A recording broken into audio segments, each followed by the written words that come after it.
What's going on social media? So I figure you guys miss us. We missed last month.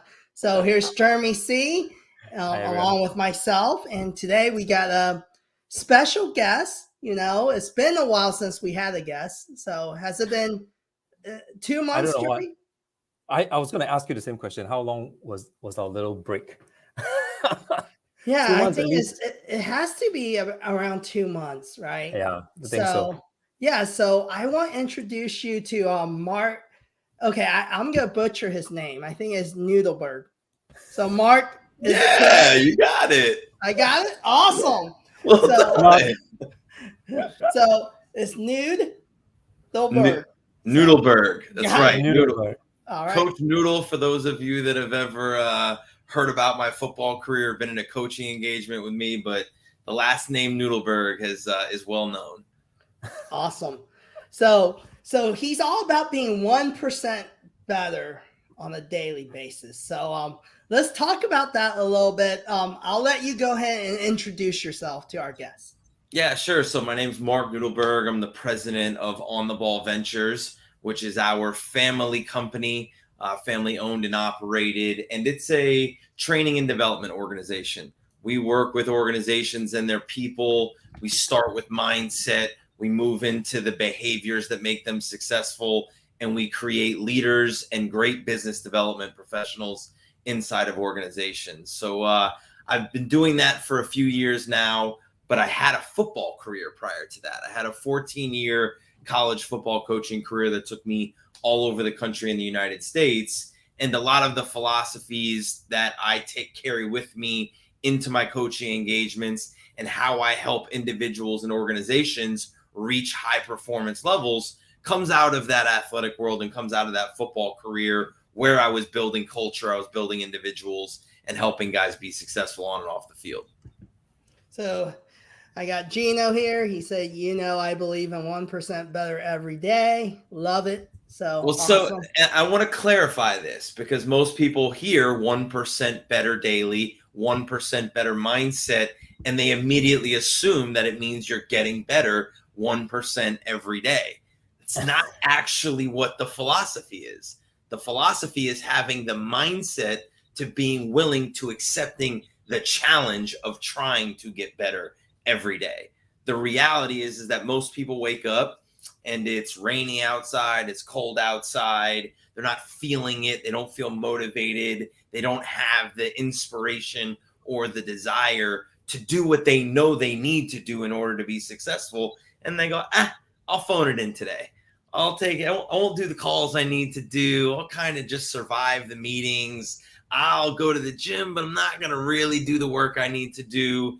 And they choose to just kind of, go through the motions instead of doing what they need to do in order to give themselves the opportunity to be successful. So the mindset of 1% better is the willingness to accept the challenge, to show up and do what's necessary regardless of how you feel.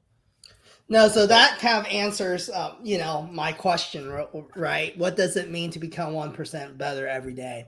So what you're saying is actually the mentality of showing up, right? And I talk about this a lot too, because I feel, half the battle's showing up. You know? And 100%. A lot of times you just don't feel like it, no matter if it's work, showing up as a parent. There are days you're just tired after your job. You don't want to show up as a parent. There are days you don't want to show up as a husband or wife, vice versa, right? And how do you tap into that?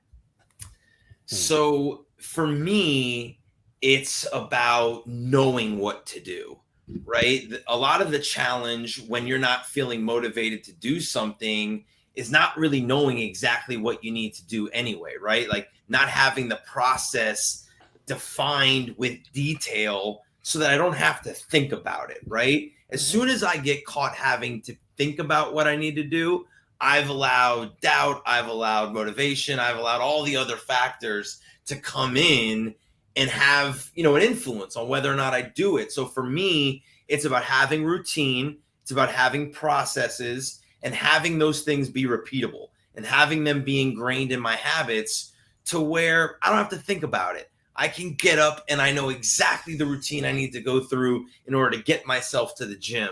I know I can show up at the gym and I'm not responsible for writing the workout because I work out in a workout group. So I know the workout's going to be ready for me. I can just do it. I don't have to think about it. I can just do it. And it's that way when it's either a coaching client that I'm dealing with, or it's prospecting and developing new business, or it's dealing with teammates on our team. I have agendas. I have all of the things I need in place, so I don't have to think about it. I can just do. Okay, so here's the question. I can understand that. That's when you wake up in the morning and you know that all the processes are in place. You have your routine. So prior to that, the question really is, how do you fix or schedule that routine?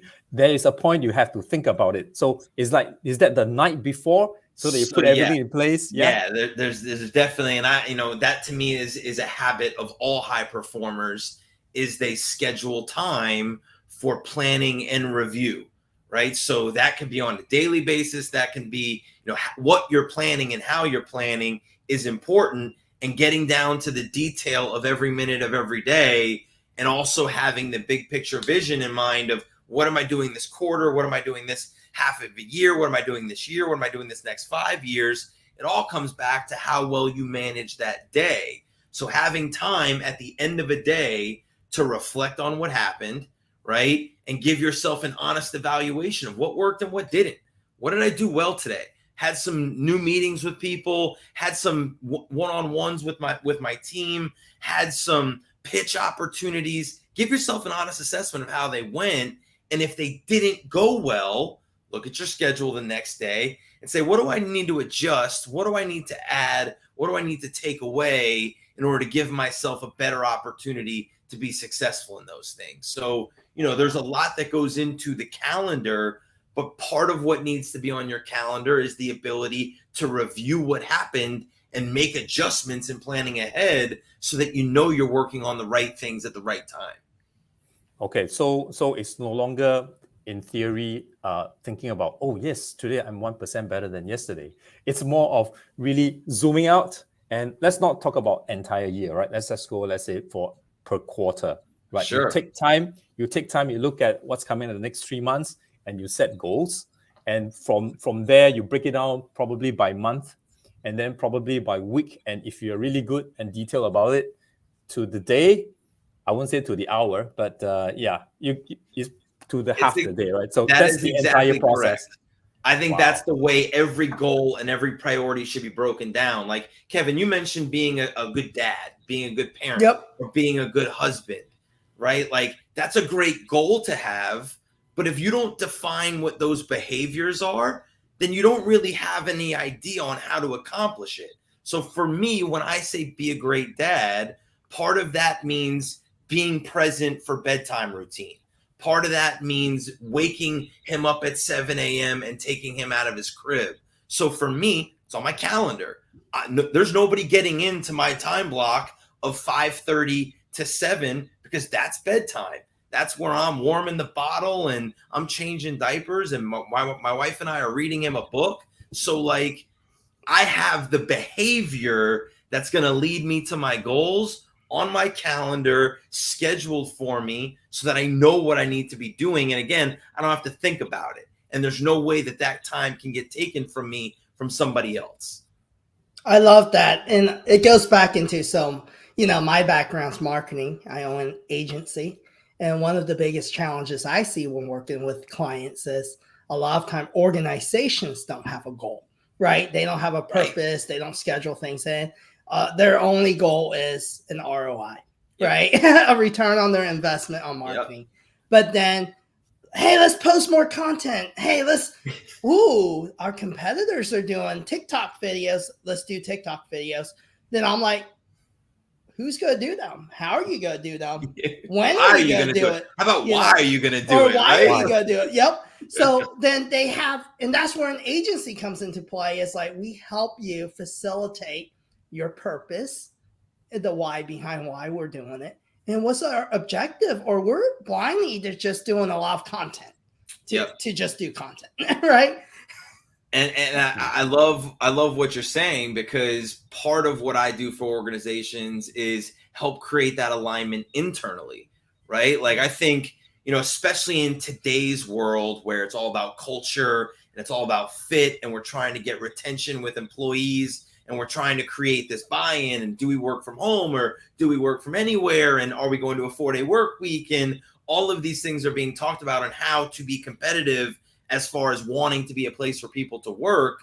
And ultimately, everybody has a set of core values. Everybody has something that they say are their pillars. But if you walk down the hallway or you call somebody on the phone and you say, hey, tell me what your company's core values are, and they're not sitting in front of them, most people go, I think there's a loyalty in there, maybe. Yeah, there's definitely a loyalty in there, and people don't even know what they are. So helping organizations redefine what those core values are, and then helping them live 3 basic rules with those core values, which are know, which are live, and which are be accountable to, right? Because that's at the end of the day, you could put them on every wall, you could have them in front of everybody, but if they don't know the core values, if they don't live the core values, and if they don't hold each other accountable to those core values, then there's nothing there.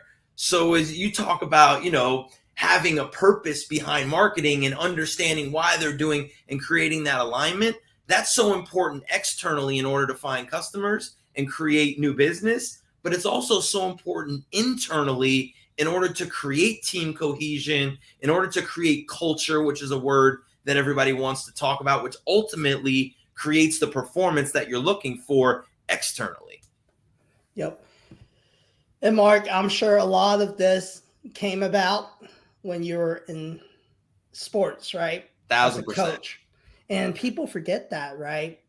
The way a corporate environment is, in a corporate level, is very similar to playing sports. It's strategy, planning, and teamwork, is not always just a top down, right? Is understanding who your players are, where their talent is. And I think a lot of corporation settings or business settings, we miss that, right?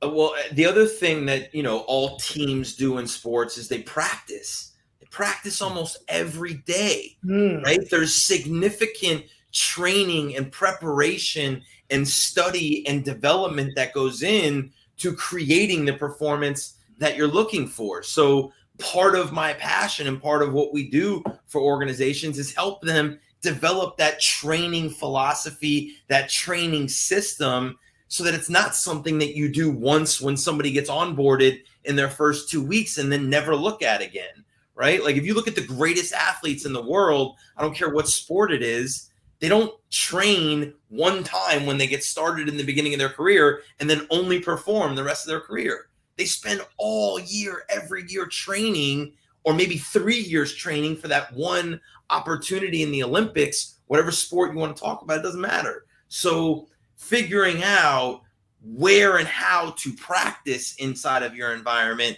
and then how to create visibility and get feedback loops. Because ultimately, again, as you look at athletics, the things that make organizations great is the feedback loop. They're getting instantaneous feedback on what they did, whether or not it was right, why it was right, whether or not it was wrong, why it was wrong, and how to improve like this real time all day, every day. Whereas most time inside of a corporate organization, you're meeting with somebody once a week, and maybe you're reviewing an agenda that you had them fill out, that they filled out 5 minutes prior to the meeting, that doesn't have any real detail in it. And so you're not getting real great visibility into the work they're doing. And their feedback loop is once every 7 days. Whereas now with the tools that we have at our fingertips between video and live documents and all of the different ways that we can create visibility and feedback, we could be doing it all day, every day, which would serve the people and ultimately serve the organization. That's good. Can I throw a spanner in your way, Mark? Yeah. just for the sake of discussion and the audience, right? Okay, so Yep. Let's take it that you have a new soccer team, football team, Yep. right? That you have to coach, completely new. So where will you start in terms of all the things we talked about? Where will you start, or rather the sequence? How would you do it, right? If you want to talk about goals, the culture, and the schedule, how to the schedule and the practice, as well as the feedback. How would you do that if you, let's say tomorrow you have a new team?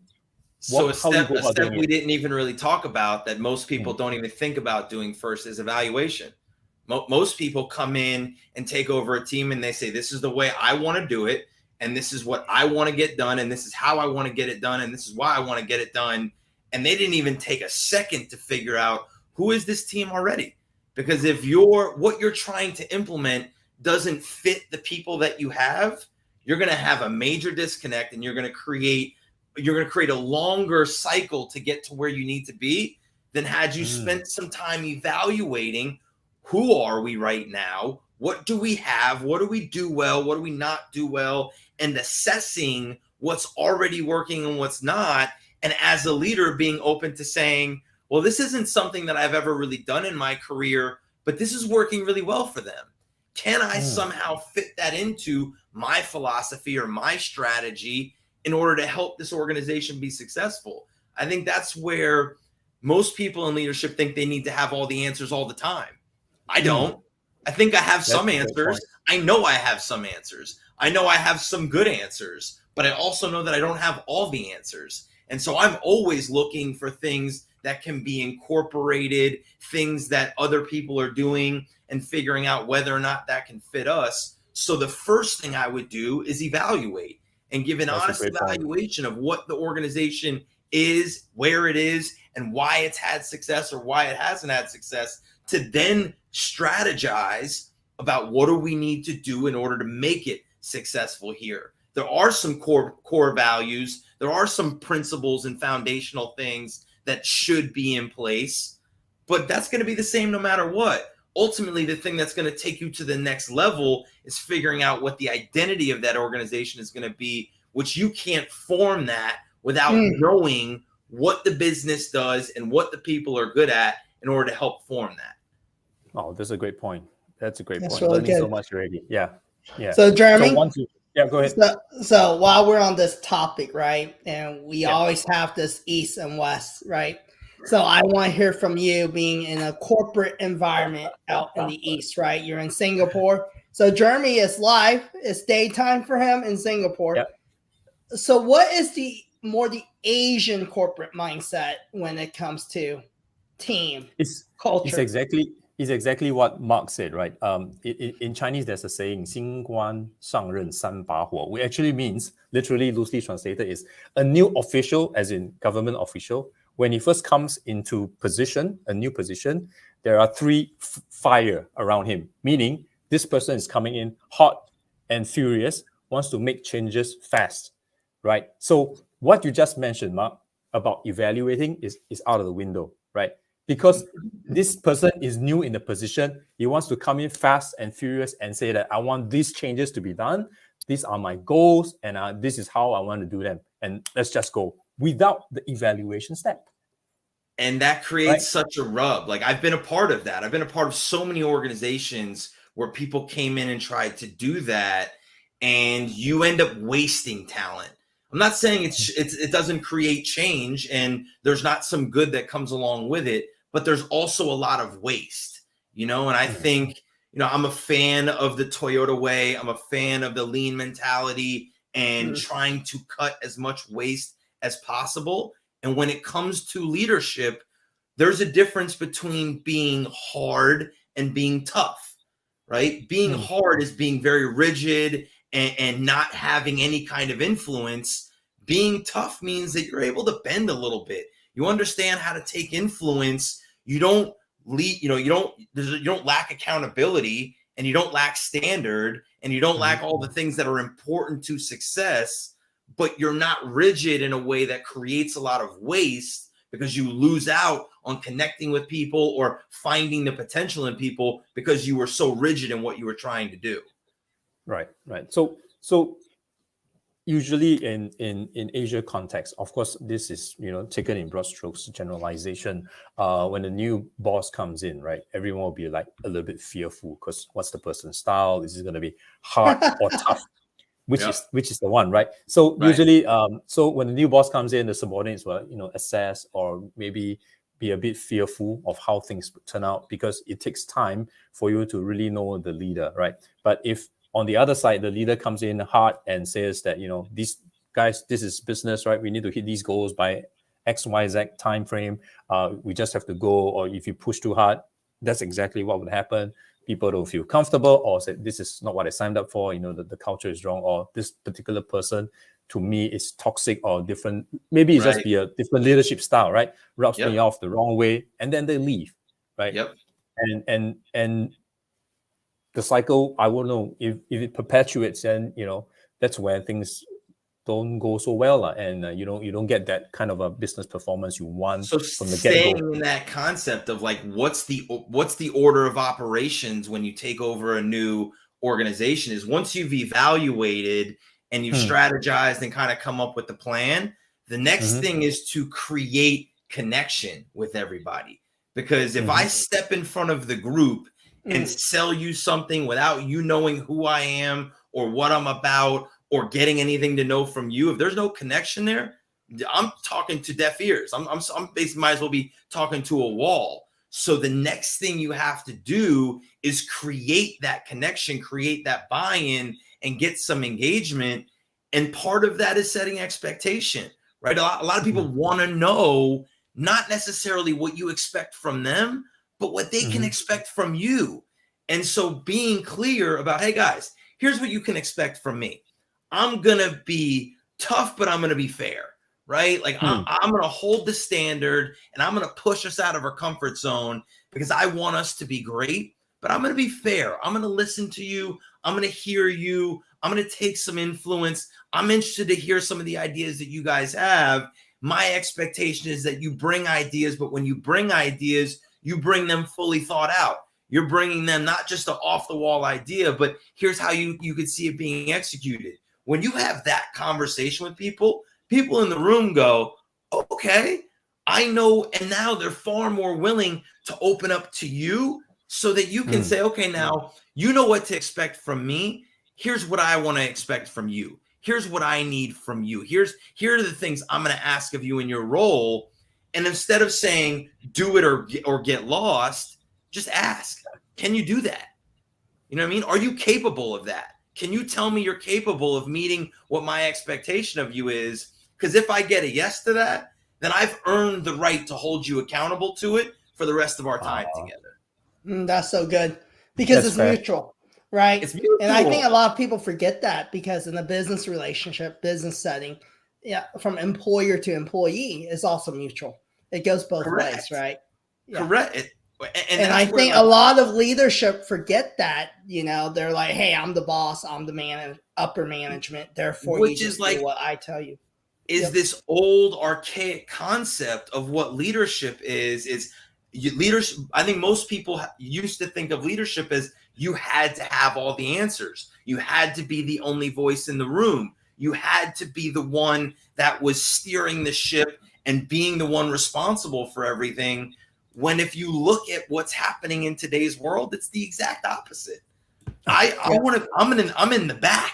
I'm trying to push everybody else to the front. I'm trying to offer up opportunity. I am almost like the puppet master in the back, like pulling strings and trying to make sure that things operate correctly. But I'm not the one in the front. I'm not the one leading the show. I'm not the one with the only voice. I'm just going to be the one that keeps us within the boundaries and within the guardrails to ensure that the ship continues to move in the right direction. Well, since in your coaching career and also out of your corporate coaching and working with different organizations, what you feel are the attributes of a champion mindset?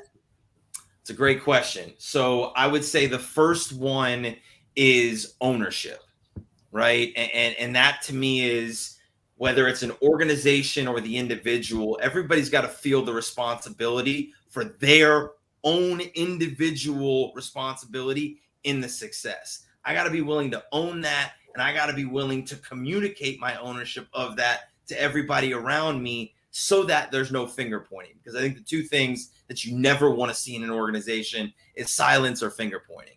As soon as you see those things, I can guarantee you that that business is on its way to going out of business or on its way to its worst quarter ever, because that's a major sign of dysfunction within an organization. So the first one I would say is ownership, right? The next one I would say is candor. And that kind of speaks to communication and how people communicate. But there's got to be transparency and authenticity and a bit of directness in what you guys say. If people are afraid to communicate a problem, if people are afraid to bring up issues, if people are afraid to communicate what's happening on the floor to the boardroom, that's going to be a major problem. You're never going to get to the root cause of issues. You're always going to be treating symptoms instead of problems. So candor is really important in the way that people communicate. That doesn't mean being disrespectful. Doesn't mean being, direct and harsh. All it means is being willing to say the hard thing and say it in a way that's valuable for everybody, that can create some movement. So I would say, if you've got ownership, if you've got candor, if you've got accountability, right? And you've got people holding each other accountable. Because to me, if I'm the only one holding everybody accountable to the standard in the organization, I haven't done anything to create the culture necessary. So I know we've started to move in the right direction when I see other people talking about the same things that I was the first one talking about, or that I was the one that introduced that standard. As soon as I see other people taking ownership of that and holding other people accountable to it, you're moving in the right direction. So for me, those are kind of three key fundamentals. We could get into time management, which I would say organization, clearly defined roles, clearly defined responsibilities, and, a defined availability and access and schedule for people. But I look at, when I grade organizations, I look at 5 P's: people, process, principles, practice, and performance. And we can dive into those 5 categories and figure out whether or not you're lacking an area that's keeping you from being high performance. Right. So good, man. So Awesome. the next question: what are ways to develop that type of mindset? Oh man, so it all comes back to the inputs, right? So to me, we live in a world where we are just inundated with information all day long, and if we're not careful, we lose control over who's providing that information. So whether it be our timelines, whether it be the books that we read, whether it be our, whatever our apps are that are on our phone, the TV channels that we watch, the shows that we choose to stream, the music we listen to, the podcasts we listen to, if you are not aware of the input that's going in, you are losing control over being able to develop your mindset. So for me, it all starts with inputs first. Who are the people I'm surrounded by, and what's the content I'm allowing in that's going to affect my mental state, right? Affirmations is a great habit to do in the mornings.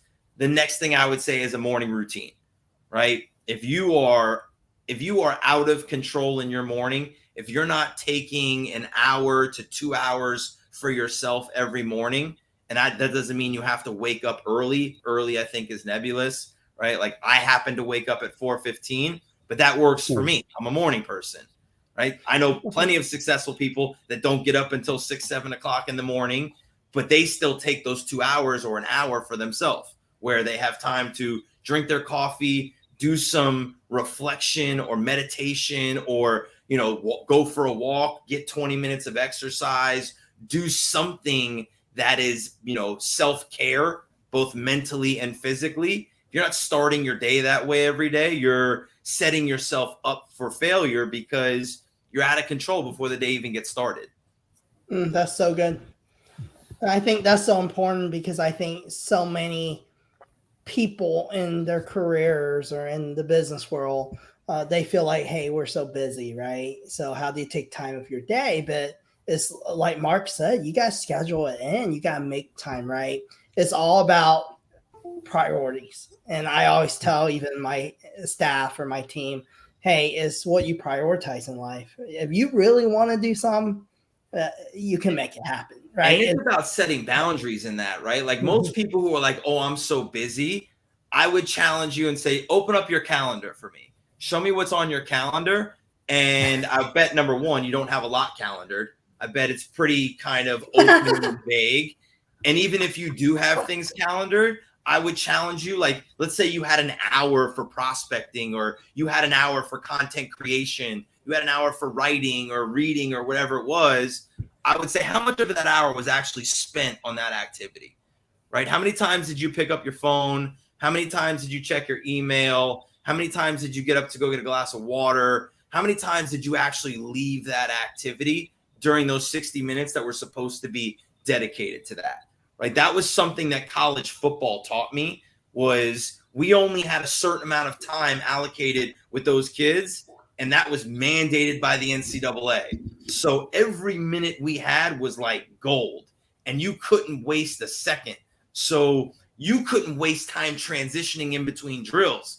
In between, in that transition time, you were coaching up a technique, you were talking about a play, you were finding a way to maximize every second. You would be shocked if you chose to treat your day that way, how much time you would get back, how much you could really get done in a matter of 15 minutes if you spent that in focused work instead of just saying that you were working on it and having all of the distractions that we allowed to come in and rob us. I think the part about focus work is really the tough part, because like you said, right, Mark, if you look at your calendar, 8 hours, yeah, even if you have every hour slot done up, there will be transition and there will be distractions. It is not possible to switch from one task to the other. Even if you had the time, you had no distractions, mentally there's that inertia to switch from one thing to the other, so you definitely lose a lot of minutes in transition. I mean, part of the people, some of the people that I coach, and one of the things that gets the greatest feedback is I challenge every one of our clients to put in white space in between meetings. That white space could be anything for you, could be your own walking time, could be time to drink water, use the bathroom, whatever. I like to use it as transition time. I get out of a meeting, I put those notes down into a formalized fashion for review and follow up. And then I turn my attention to what's coming next. Say, what do I need to do to prepare here? Is this a virtual coffee that I'm having with somebody? What do I know about them? What research did I do on them so that I'm prepared to have an informed conversation with them? Is this a meeting with a team member? What are we covering in this meeting? Was there something that I sent to them for them to learn and digest, and I need to be ready to ask them questions and dive in to their knowledge of it? So that transition time and moving from one thing to the next, even if it's 3 minutes, give yourself enough time to turn from the thing that you were working on and move your focus to the new thing. Because what happens? We end a meeting at 9:35. We have another meeting starting at 9:36. We run right into it, and we spend the first 5 minutes trying to remember what we said in that meeting and trying to, oh yeah, I can't forget to do this and do that. I missed the first 5 or 10 minutes of the meeting that I'm in. So it's like, if we were to just buffer that time, you can shorten your meetings, have 15, 20, 7, whatever. The time is, you need to figure out what the proper time is to allocate to those meetings so that you can take a 30-minute meeting, make it 16 minutes. And now you've got 14 minutes of transition time to move from one thing to the next. Yeah, that's a good point. Great point. So I think a lot of it is just being more efficient because of processes. It allows you to become more efficient, right?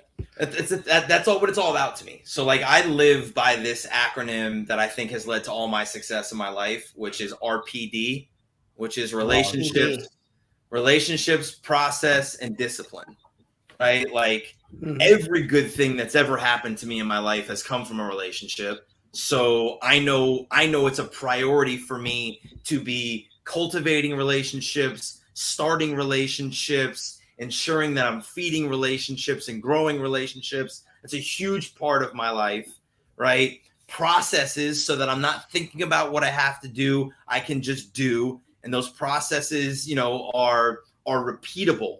They're not affected by the environment. They're not affected by the time of year or the day or whatever. It's repeatable. I could do it anytime, any place, which allows me to become great at it.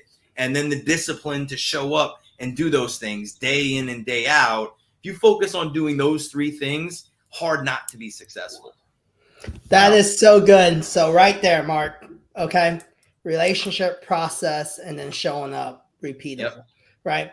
Yeah. Let's shift a little on the last part of the show. Yep. I know you talk a lot about also helping in regards to sales team. And a lot of people out there on LinkedIn, right, are selling, I mean, just look at your inbox. So the big question on the LinkedIn platform is, hey, even from a marketing, I'm an agency and we're not a lead gen type company. We're more a overall marketing, right?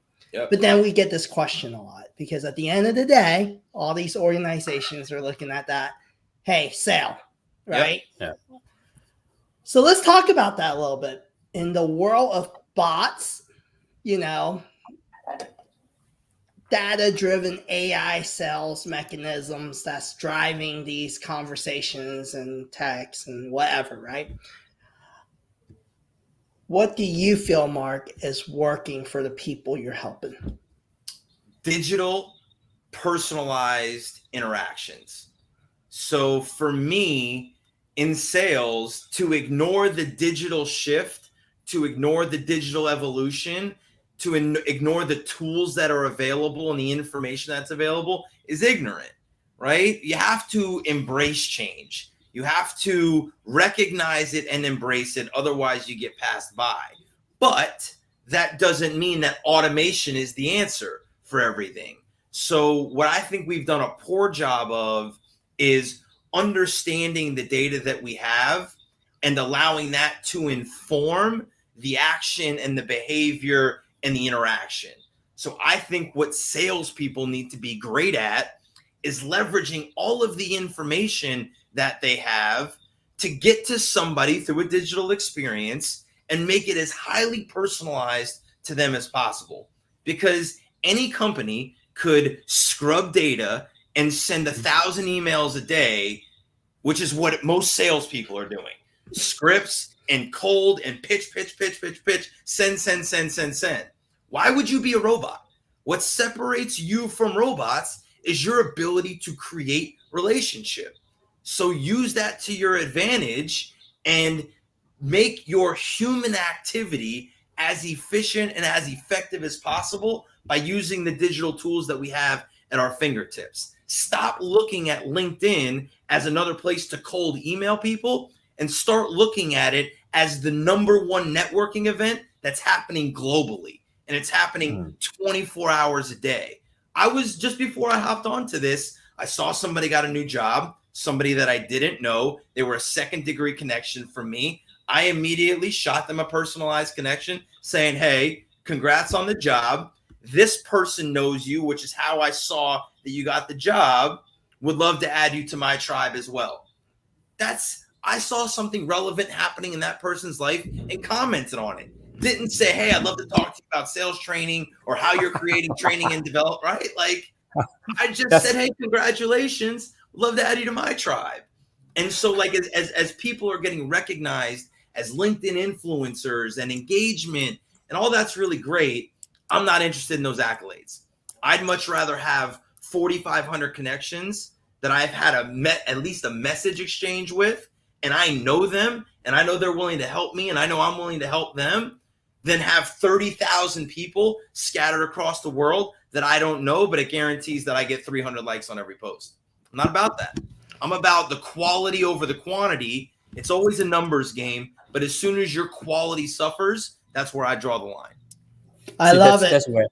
That's where I draw that reference to your RPD, relationship, process, and discipline. So a lot of salespeople or companies, they have that process because it's automated, right? Right. The salespeople have the discipline to push the button every day to email, right?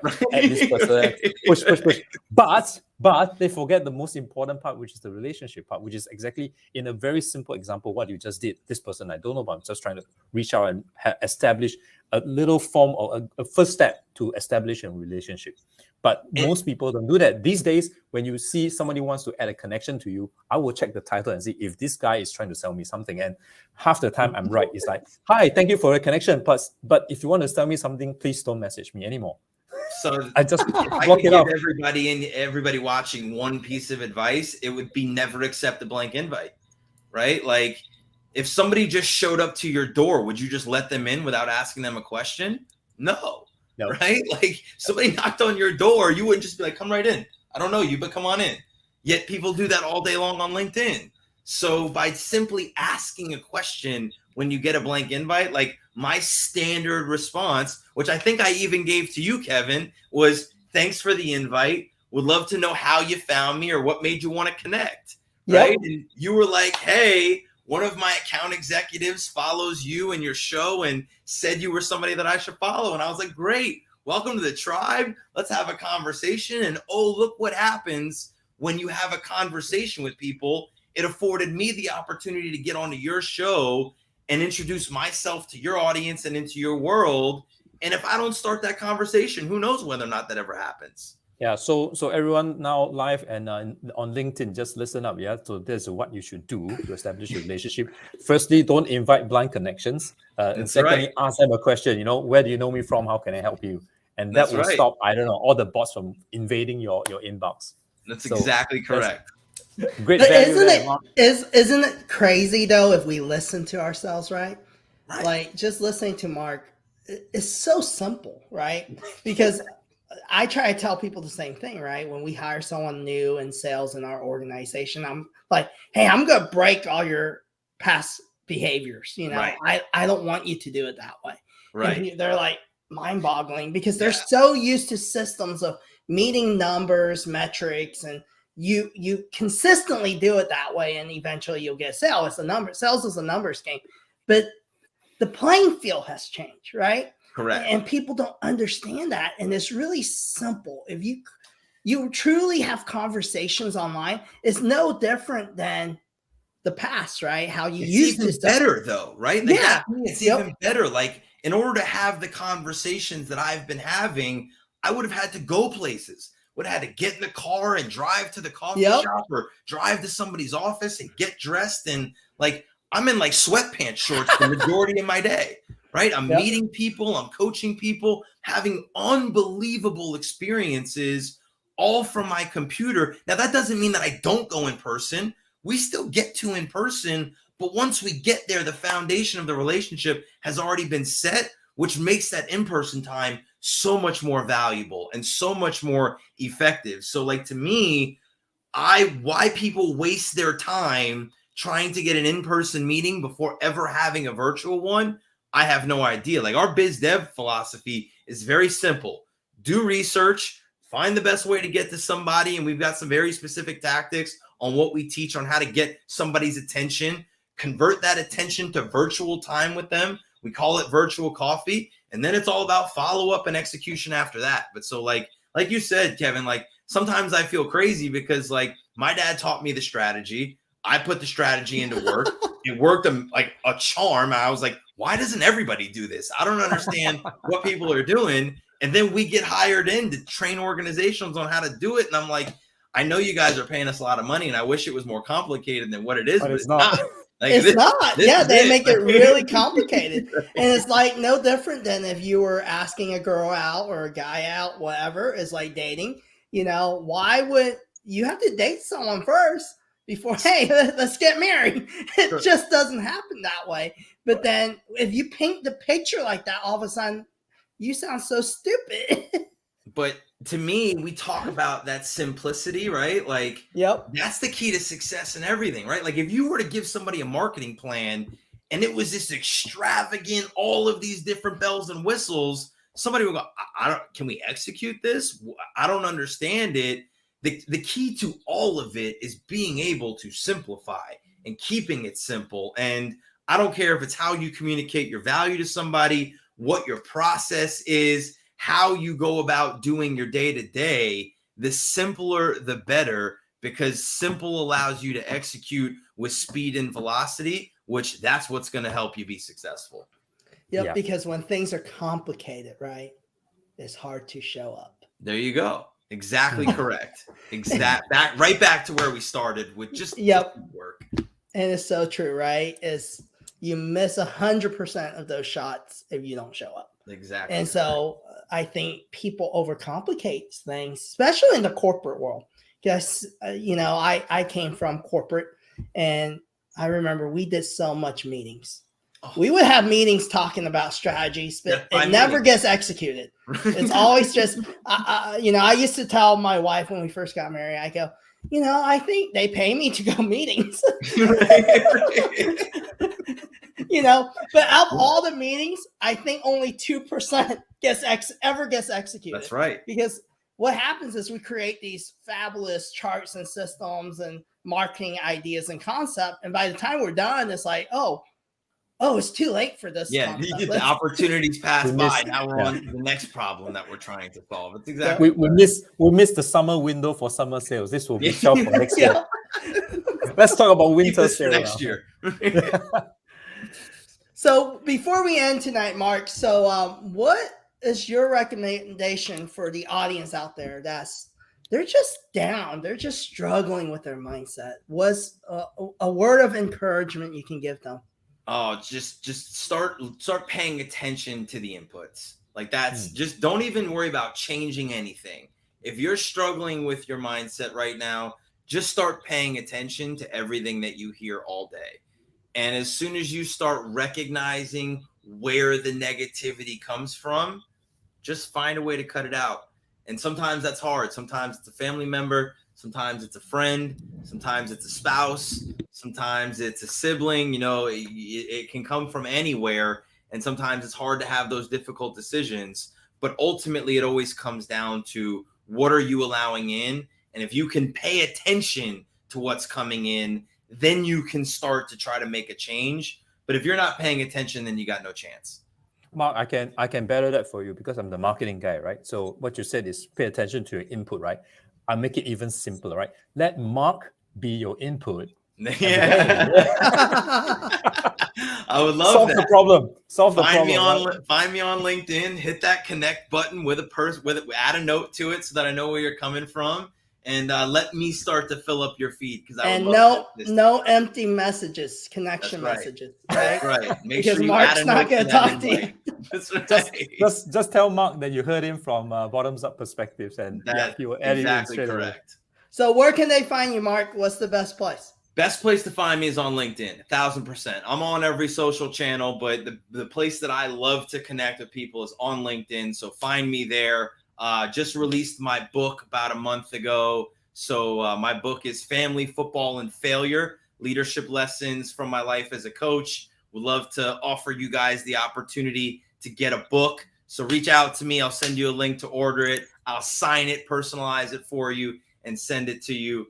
But happy to do that. Thank you guys for having me. This was an absolute blast. I appreciate it so much. Awesome. So everyone that's in the audience, if you watch it tomorrow morning, look for Marc on LinkedIn and connect with him. So appreciate your time, Marc. Thank you, and good stuff.